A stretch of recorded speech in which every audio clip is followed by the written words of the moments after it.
Okay, people, this is day 3. I didn't capture day 2. Day 1, I actually pulled the entire interior out. Got carpet, seats, everything.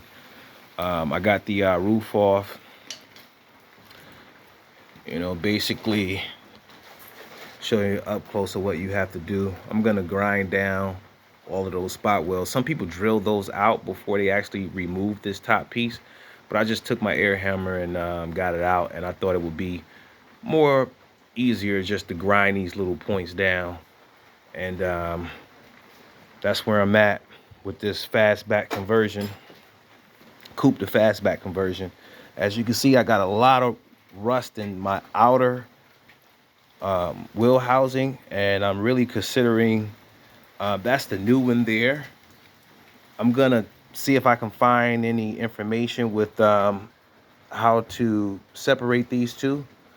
But more than likely, what I'm gonna end up doing is just make some measurements and, patch all of the bad areas and leave this one in there. I think that'll make my life a little bit easier as far as wondering about the integrity of the structure and stuff like that.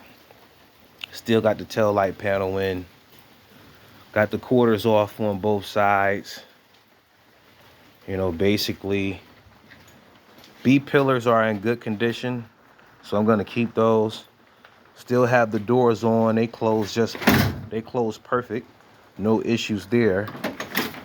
So I think I'm gonna just once I address the issue that I have with these outer wheel housing, whether I'm gonna just replace the entire half or I'm just gonna cut a patch out of that and weld up to here. Once I determine that, then I'll go ahead and start mocking everything up to put everything back together for welding purposes. This piece here, I bought 2 of these corner pieces that meet up with your tail light panel. The reason being is I can't use this tail light panel. Well, I can, but I'm not, because it's dented right here. And I'm not sure if I want to work on getting that dent out. But it would make the conversion a lot easier because you wouldn't have to remove this tail light panel. This is a great reference point to know where you're at.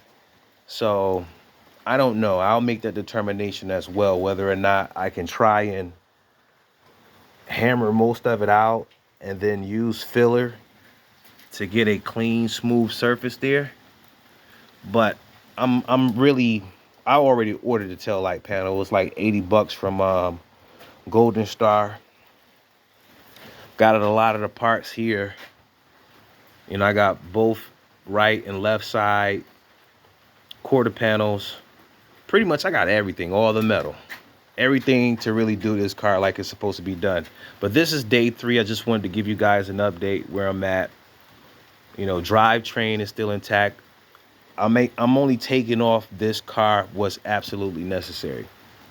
So I'll show you what goes down on day 4 and 5 and keep you guys posted of where I'm at with this. Oh, by the way, you see all of this glass in here? This is from the rear glass. I was able to get the front glass out without any problems. I could have got the rear glass out. I just didn't want to waste a lot of time on a piece of glass that I wasn't going to use anyway, because I got the new fastback glass back over here somewhere.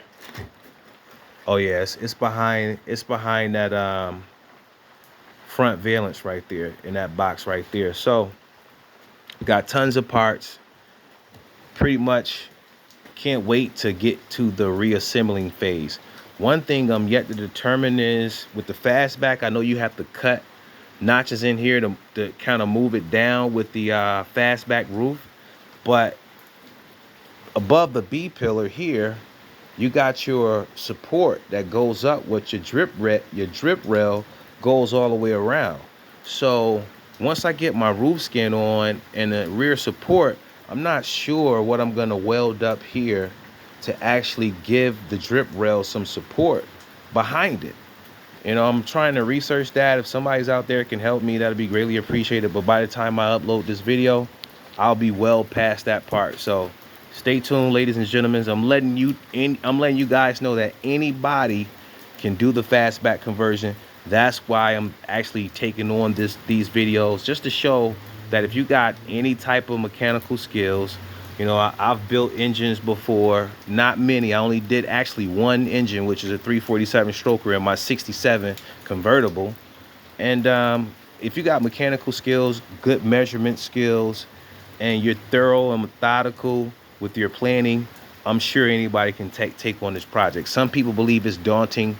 The cheapest person that said that they would do this conversion is like $6 grand just for labor.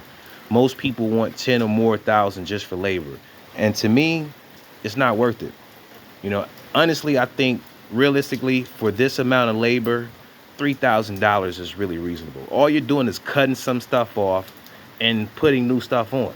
I mean, it's not that difficult. This is day 3, and I work every day, so I'm only putting in maybe 3 hours a day on this thing. So anybody that want to charge 10 grand to actually do this, to me, I don't think that. I think it's worth it, but I think that that's like overcharging someone. By me doing the job myself so far and what I think is all involved, and I'll keep you guys up to date as I go along with this project, I only think it's worth like 3 grand, maybe 5 at the most. But I'm signing out. See you guys on the next video.